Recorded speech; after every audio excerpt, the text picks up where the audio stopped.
Mas bora lá. Da onde veio a necessidade de se criar essa noção de uma trindade?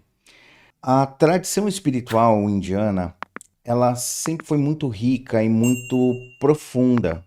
Os primeiros yogis, homens e mulheres, e aqui eu sempre simplifico, tá? Para não ficar falando os nomes em sânscrito, yogis, yogini, né? Eu vou generalizar e chamar todo mundo, homens, mulheres, de simplesmente yogis, antigos yogis, tá bom? Então, esses primeiros yogis aí, quando eles começaram a sua jornada espiritual, essa jornada ela se inicia como uma busca pela compreensão da sua própria posição perante o universo que eles estavam ali inseridos, né, o contexto em que eles estavam inseridos. Então eles começavam a tentar compreender as dinâmicas das relações que eles construíam uns com os outros e com a natureza que os cercava. Então, quando a gente chega nessa construção de um contexto para o surgimento dessa tal tradição espiritual indiana, a gente precisa lembrar que a gente está falando de uma época que é 5, 6, 7 mil anos antes de Cristo. A gente está falando antes dos registros dos Vedas como os textos, né, sagrados. A gente está falando antes de qualquer tipo de registro histórico, onde a tradição era oral. E lá na Índia, né, eles até dividem os conhecimentos entre aquilo que foi ouvido e aquilo que foi memorizado, aquilo que foi escrito. Então tem toda essa peculiaridade. Então quando a gente está falando de coisa aí de 6, 7 mil anos, e aqui eu não quero entrar, né, na possibilidade de uma teoria dos antigos alienígenas e blá blá blá, né? Então vamos manter os pés no chão. 7 mil anos antes de Cristo, por aí, aqueles primeiros povos que estavam no subcontinente indiano, eles tinham uma relação com o ambiente natural que difere muito, obviamente, daquilo que é o ambiente natural hoje. Então, aquela região da Índia era coberta de florestas densas, tinha uma vida natural, né, animal muito intensa. Tinha leões, tigres, elefantes e vários outros animais, vários tipos de serpentes venenosas, né? Aliás, a serpente mais venenosa do mundo se encontra lá no subcontinente indiano, né? A gente tem a cobra-rei, que é aquela naja que fica no pescoço do Shiva e tal. Então, era um ambiente que tinha uma certa hostilidade por parte da natureza, mas que, ao mesmo tempo, essa natureza, sendo da forma como era, proporcionava àquele povo uma certa segurança contra os movimentos de invasão, né? Então, a gente está falando do início do processo civilizatório. Então, as matas densas, esses animais ferozes, todas essas coisas protegiam, de certa forma, os primeiros núcleos civilizatórios de movimentos de invasão, né? De outros povos chegarem lá e destruírem tudo. Também esse ambiente natural proporcionava uma boa quantidade de recursos naturais. Tinha bastante alimento, tinha água em abundância, né? Então, tudo era favorável a um desenvolvimento humano, de uma certa forma. Nada muito diferente, apesar da nossa história ainda não ter uma investigação mais profunda, né? Mas não foi nada muito diferente do que ocorreu aqui nas Américas, né? Com relação aos maias, aos astecas, aos olmecas, os incas, que são as civilizações que a gente mais conhece. Mas existem já estudos que apontam civilizações anteriores a essas mais famosas que tinham um nível de sofisticação e de desenvolvimento social e tecnológico muito grandes, tá? E quando eu falo desenvolvimento tecnológico, eu não estou falando aqui de ter carro voador ou qualquer outra coisa alienígenas do passado, tá? Estou falando que eles conseguiam modificar a natureza de uma forma muito eficiente, mantendo uma relação mais harmônica com o meio. Então, da mesma maneira que hoje a gente consegue entender que isso ocorreu aqui nas Américas, lá no subcontinente indiano também ocorreu.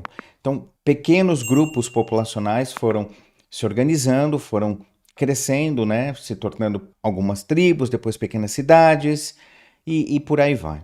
Então, esses grupos tinham tudo para florescer enquanto sociedade. E nas dinâmicas de relação que estavam sendo construídas, uma das coisas que chamou a atenção desses primeiros ditos yogis foi a percepção das oscilações dos estados de humor, ou como a gente chama simplesmente, das oscilações emocionais. Eles começaram a perceber que nem todos os dias eles mantinham a mesma sensação de quietude ou plenitude ou bem-querer. Tinha dia que eles estavam um pouco mais irritados, tinha um dia que eles estavam mais melancólicos, e eles estavam tentando entender isso. Por quê?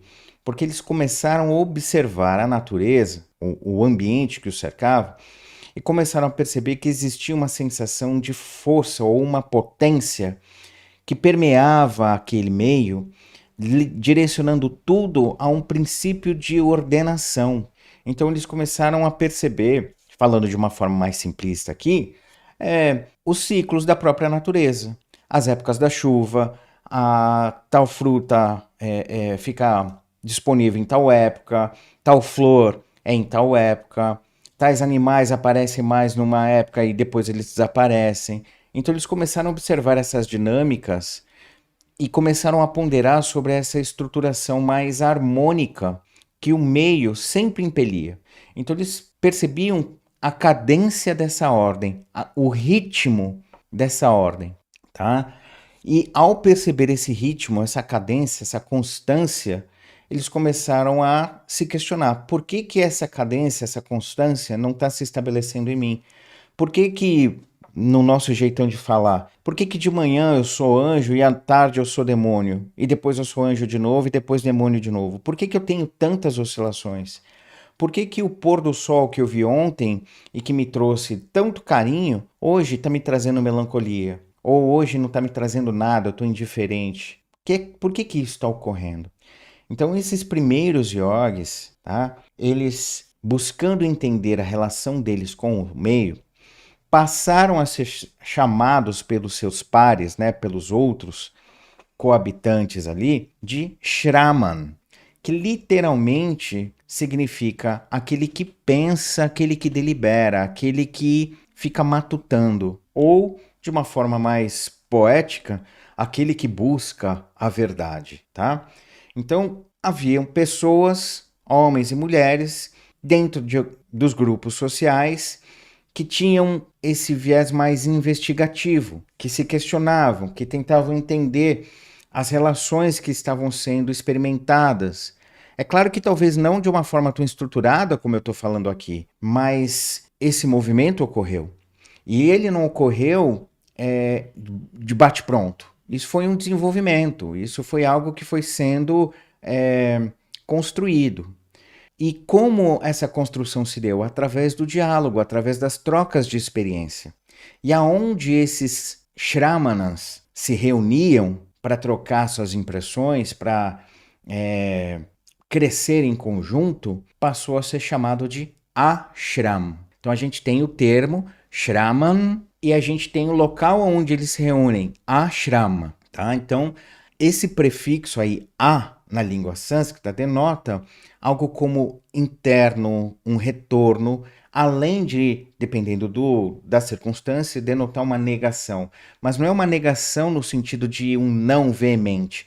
É aquela negação que remete a uma correção, que remete a um ajuste. Então, era o local onde esses pensadores, homens e mulheres, se reuniam para criar os ajustes, para refinar as suas experiências. Então não tinha a ver com um monastério, como algo nesse sentido, como o termo ashram hoje está ligado.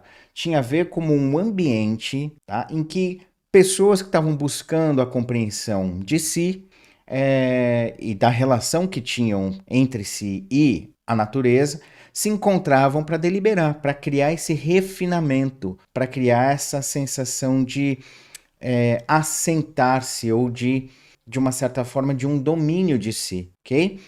Então, posteriormente, esses ashrams deixaram de ser apenas um local em que momentaneamente esses buscadores se encontravam e passou a ser uma comunidade. Então passaram a existir comunidades. Daí também o termo ashram está ligado à ideia de comunidade.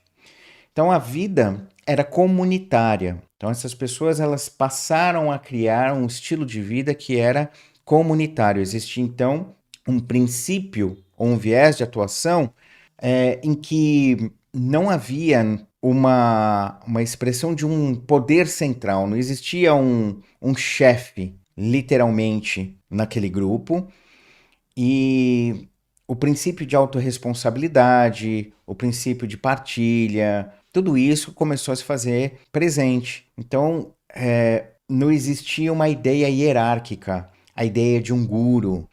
Existia a ideia de que alguém tinha um pouco mais de sabedoria, alguém tinha um pouco mais de realização, e por conta dessa realização, ele buscava compartilhar, ele servia de referência para aqueles que ainda estavam construindo a sua própria realização espiritual. Então, num primeiro momento, esses vanguardistas, homens e mulheres, como eu disse, ficavam ali nas suas comunidades. Eles passaram a viver em comunidades. Então, isso, como eu disse, não é da noite para o dia. Isso foi um processo, tá? Isso foi um processo.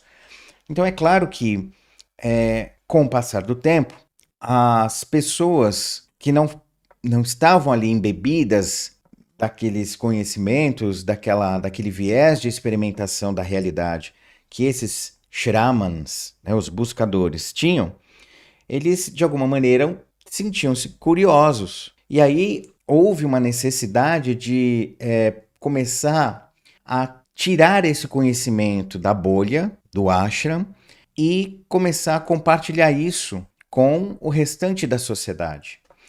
Então, nesse esforço de compartilhar aquilo que eles já estavam entendendo sobre a realização espiritual, como a gente chama hoje, mas sobre as relações deles com a natureza, foi se criando uma linguagem mais adequada àqueles que ainda não tinham tanta naturalidade nos questionamentos sobre a sua própria constituição, a sua própria experiência no mundo. Digamos assim, não é comum ainda hoje, tá? Ainda hoje, pessoas se perguntarem quem sou eu, para onde eu vou, de onde eu vim, né? Aqueles questionamentos básicos. Isso também não era comum há 7.000 anos antes de Cristo, tá? Então, assim, esses primeiros yogis, eles, como eu disse, eram vanguardistas. Então, quando eles tentavam compartilhar esse conhecimento com o restante da comunidade, das pessoas, esse conhecimento ele teve que ser adequado, tá? Já havia, assim como em várias tradições ou princípios civilizatórios, já havia aquela ideia de divinizar a natureza. Então, o fogo era visto como algo potente, o vento, a chuva, né? Existia isso. Então, havendo já essa familiaridade daquelas pessoas com esses princípios que eles outorgavam algum tipo de poder, esses primeiros yogis começaram a fazer aproximações daquilo que eles já tinham compreendido sobre as relações com aquilo que era a linguagem mais fácil e mais popular. E aí eles foram aproximando conceitos, tá, dessa espiritualidade mais popular. Então surge aí a ideia do deus do fogo, do deus das tempestades ou das águas, de uma certa forma. Não das águas, mas das tempestades e o Indra, que eu estou querendo trazer aqui, né? Então, o deus do fogo eles chamavam de Agni, o deus dos raios, trovões, mas não era só isso, tinha uma coisa a ver também com a fertilidade, de uma certa forma, era o Indra. Depois tinha a Soma, que era a lua. Depois a gente tem Rudra, que era como se fosse a expressão da potência do vento que corre no meio da mata, que traz uma sensação de força, de proteção, de frescor, de alívio. Então, Rudra, que é o germen do conceito do Shiva, né? Foi uma deidade muito importante, porque no imaginário desses primitivos ali, né, daquela sociedade primitiva, não de que as pessoas eram primitivas, esse Rudra, ele tinha no imaginário, né, um ar de ser onisciente, de ser alguém muito sábio, mas ao mesmo tempo de ser alguém muito bruto. Bruto no sentido de ser intenso na sua expressão, de ser, de certa forma, irascível, facilmente irascível. Então, essa era a imagem do Rudra, né, que é o Proto-Shiva. Depois de um tempo, quando surge a tradição védica, né, isso já por volta de 1500 anos antes de Cristo, esses conceitos começam a ser refinados e aí surge a ideia do que nós chamamos de Shiva, surge a ideia do que nós chamamos de Brahma, surgem os mitos da criação. Esses mitos, primariamente, da criação, eram coisas muito simples, tá? Não tinha a ideia de um Om, não tinha a ideia, sei lá, do Vishnu sentado numa serpente, não tinha nada disso. Eram coisas muito ligadas à própria expressão da natureza. Então, com o passar do tempo, esses primeiros yogis conseguiram adequar melhor a sua linguagem e foram refinando o entendimento do povão, né? Da forma de passar esse entendimento para o povão. E também é fato que, com o desenvolvimento cada vez maior das cidades, né? Então a gente começa a ver cidades mais bem estabelecidas, uma produção agrícola já um pouco maior, a gente vê um refinamento das técnicas de atuação sobre a natureza, ou seja, o desenvolvimento de tecnologia. De novo, quando eu falo tecnologia, não estou falando da alienígena do passado, não. Estou falando de uma melhor forma de cultivar o solo, uma melhor maneira de você criar drenos para fazer açudes ou para criar irrigação e por aí vai, né? Maneiras de estocar alimento, de repente domesticar alguns grãos, tudo isso é tecnologia, tá? É processo inventivo do ser humano. Tá? Não é um ET que chegou aqui e falou assim: olha, essa aqui é a semente do trigo, toma para você. Não, as pessoas, sabe, se experimentaram, foram modificando alguns alimentos, foram fazendo os cruzamentos até chegar ao que a gente chama, né, de domesticação de alguns grãos. Então, foi um processo que demora. O que eu quero dizer com isso? A sociedade foi se refinando também. Então, com esse refinamento, com o passar do tempo, essa linguagem mais folclórica, digamos assim, foi deixando de ser necessária. E uma outra vertente de atuação passou a ser mais eficiente, tá? Então, esses primeiros yogis, eles começaram a observar que essa potência que eles sentiam fluir da natureza, que eles viam como algo que era concreto e palpável, né? No sentido de a natureza está sempre produzindo um princípio de ordenação, sempre ela está não vir a ser. A natureza é a expressão mais profunda daquilo que a gente entende como vida, né? E a vida, né? Ela acontece, ela é incessante. Então, essas eram as conclusões que esses caras estavam chegando. E aí, em um determinado momento, eles chegaram e falaram assim: olha, tudo bem, a vida, né, essa natureza, isso que a gente está sentindo, essa potência, é fantástico, mas me parece que isso aqui é um efeito e não uma causa. Parece que tem algo por trás. Tem algo que parece ser a fonte da onde essa potência propaga. E dentro dos exercícios, das filosofias, de tudo que eles foram criando, eu estou tentando ser o mais simples aqui, para não precisar ficar usando muitos termos técnicos yogis, né? Então, dentro dessas investigações que eles foram fazendo, eles chegaram à percepção daquilo que nós chamamos hoje de consciência, tá? Na linguagem deles, esse princípio passou a ser chamado simplesmente de Dayus ou Diaus. Tá? Eu já vi as duas grafias, mas vamos ficar com Diaus. Diaus significa algo que brilha, algo que expressa um brilho. Então, eles, dentro dos processos de autoinvestigação, dentro das suas meditações, tá? Que esse processo de autoinvestigação envolvia muita contemplação, e muito silêncio, muito silêncio.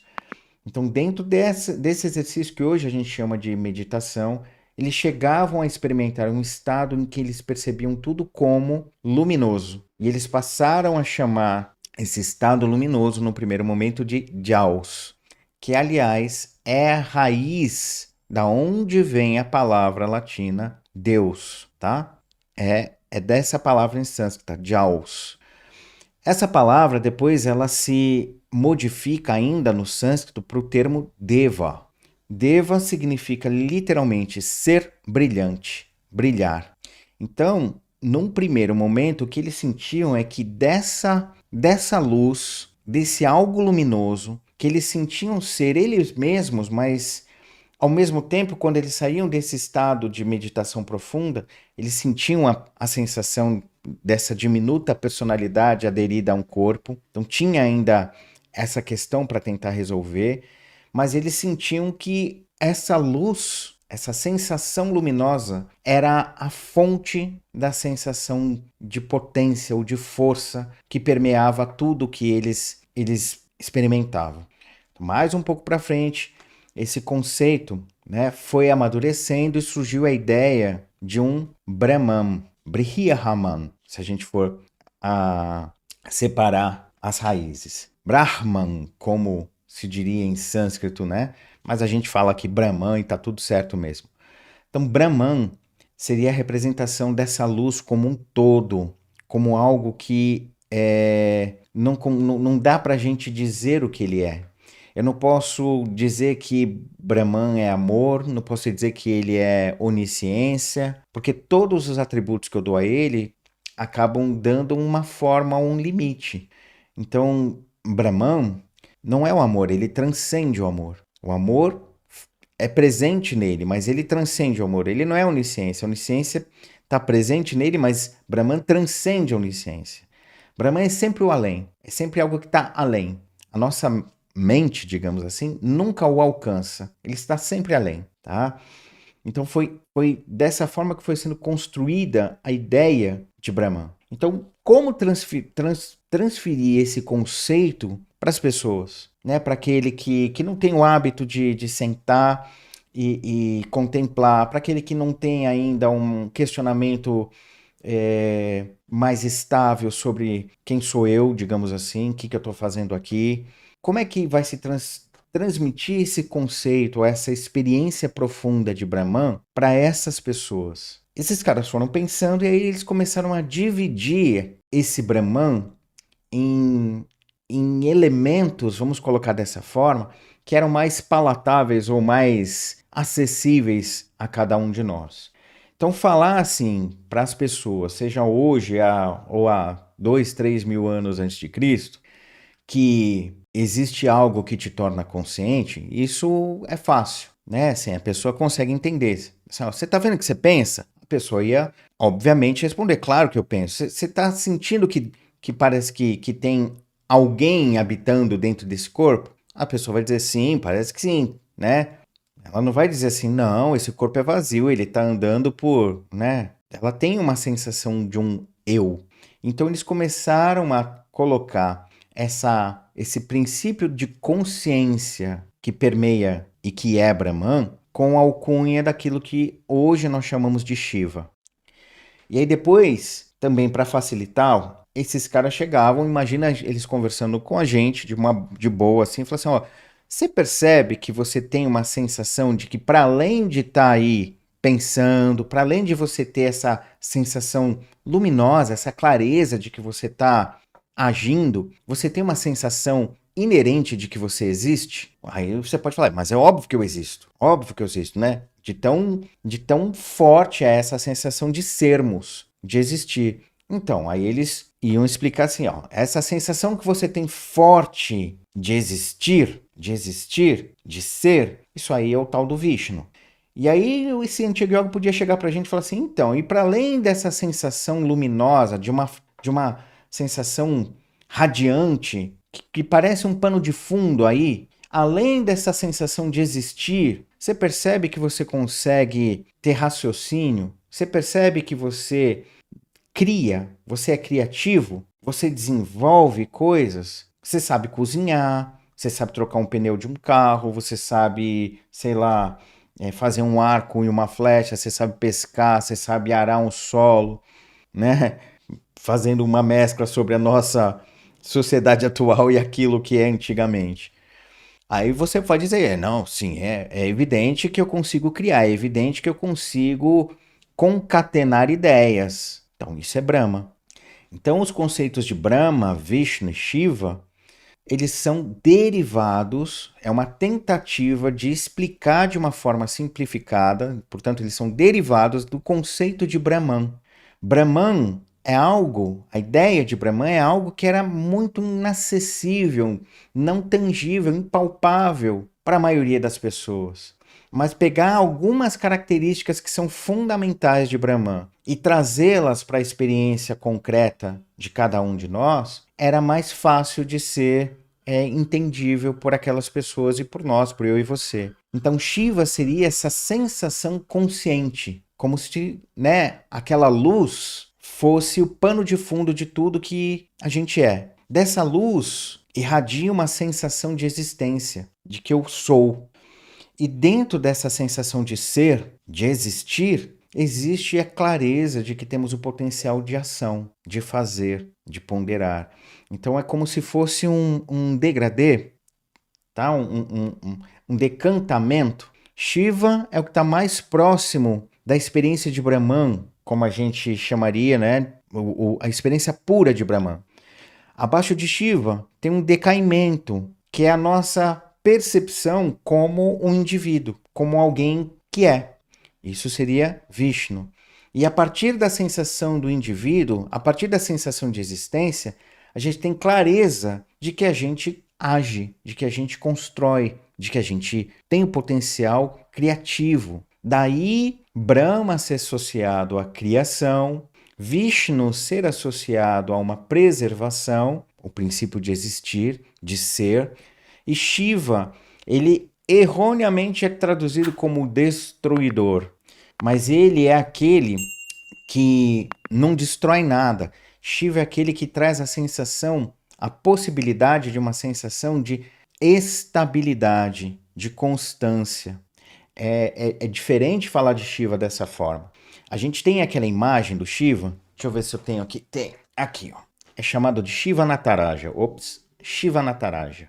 Então ele está dançando, né, sobre um anel de fogo. Aqui nessa mão ele vai ter uma lamparina. É nessa mão? Deixa eu ver. É, uma lamparina com fogo mesmo, o elemento fogo. Aqui nessa mãozinha aqui ele tem um tamborzinho. Aqui ele faz o gesto de eu te abençoo e na mão de baixo ele tá assim, que significa não tema, tá? Esse gesto também é eu te abençoo, não tema, chama abaya. E esse aqui é algo do tipo fica tranquilo, fica sereno. E aqui embaixo, ó, a gente vê o pé do Shiva apoiado sobre o pessoal fala que é um anão, tá? Mas é uma entidade, vamos colocar assim. O nome dele em sânscrito é Apashmara. Então o Shiva, ele tá nesse movimento que representa aí a constância, aquele tamborzinho é da onde emana o ritmo, é da onde emana a potência, né? Que depois nós mais para frente vamos identificar, para frente eu digo na história, né, do desenvolvimento dessas mitologias, nós vamos identificar como o mantra Om. Então é desse tamborzinho chamado Damaru que o Shiva chacoalha, chacoalha, chacoalha, que traz o ritmo, a cadência do próprio universo, né? O Om. Então o Om é como se fosse aquilo que traz ignição, aquilo que é mais do que a ignição, o combustível que sustenta as coisas, o combustível que faz as coisas se moverem. O Om é como se fosse o pontapé inicial. Então, o Om é emanado de Shiva e utilizado por Brahma. O Om, essencialmente, quem produz é Shiva. É a consciência no seu papel de nos trazer essa certeza inquebrantável, não só de que a gente existe, de que a gente é, mas é uma certeza que nos traz essa possibilidade do transcender, do ir além, do que está de experimentar aquilo que não está padronizado, digamos assim. Então, o On é a força que irradia da consciência que faz com que eu e vocês, com que a gente tenha esse potencial criativo, com que a gente realize, tá? Então, Brahma, Vishnu e Shiva, uma das formas da gente entender, como eu disse, esses conceitos depois eles foram é, assimilados por várias escolas filosóficas. Se você for perguntar para um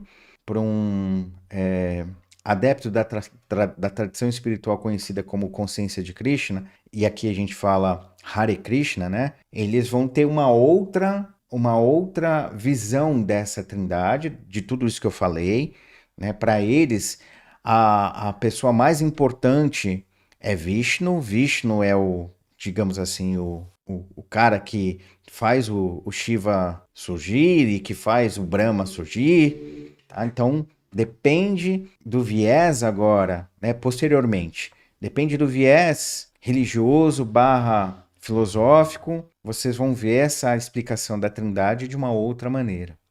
Mas de uma forma mais simplista ou mais pueril, não estou dizendo que seja verdadeira, né, mas mais próxima daquilo que foi construído originalmente, Shiva representa a consciência, que seria, digamos, o último. É como se fosse. É difícil de eu colocar isso em palavras. Shiva, ele seria algo que é. Deixa eu tentar colocar. Bom, nós vamos. Não sei se todos vocês já viram um eclipse solar total, mesmo que seja através de vídeos. Quando a Lua passa na frente do Sol e cobre toda a esfera, né? Todo o disco solar, os raios do Sol passam, né? A gente consegue ver aqueles raios do Sol formando uma espécie de arco luminoso para além daquela esfera, aquele círculo negro que é a Lua.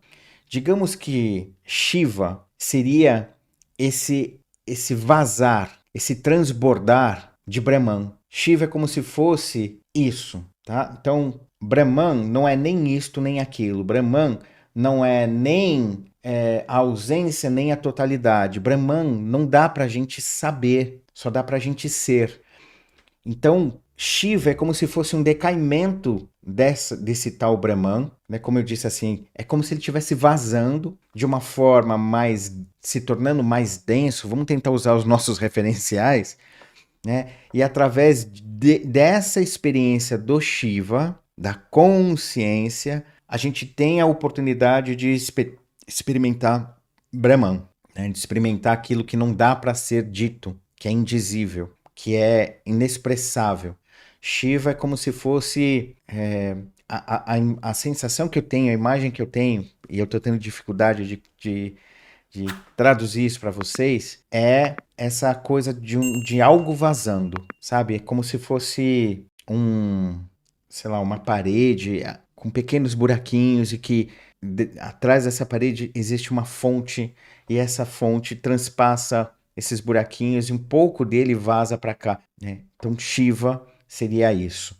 E aí deste Shiva irradia-se a potência do ser, do existir, que irradia a potência do criar, do fazer, né, do agir.